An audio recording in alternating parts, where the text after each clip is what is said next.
हेमंत बिस्वा शर्मा देश के सबसे ज्यादा करप्ट मुख्यमंत्री हैं, सबसे भ्रष्ट मुख्यमंत्री हैं और जिस तरह का उनने एक तरह से माफिया चला रखा है,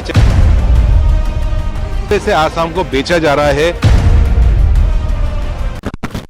देखिए लगभग 3.5 घंटे बैठक चली है और 37 से ज़्यादा लोगों ने अपनी बात रखी है और बैठक के अंदर पूरे असम से बराक वैली, अपर असम, लोअर असम, हिल डिस्ट्रिक्ट्स सभी लोगों ने अपनी बात रखी है, आगे की चुनाव की बात रखी है। लेकिन जो एक अहम बात जो आज इस बैठक के अंदर सब लोगों की एक पीड़ा थी, सब लोग उससे बहुत परेशान थे, वो थे कि जिस तरह से आसाम को बेचा जा रहा है।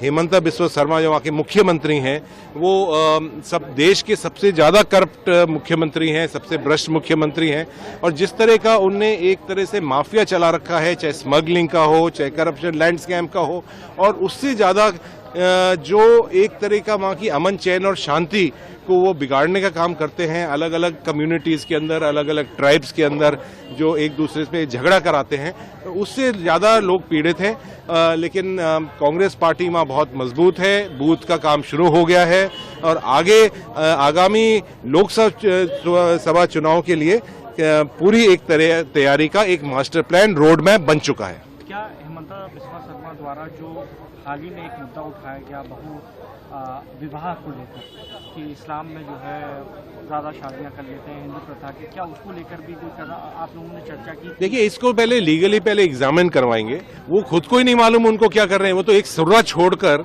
और फिर कहते हैं कि पहले भारत सरकार तय करे उसके बाद हम करेंगे।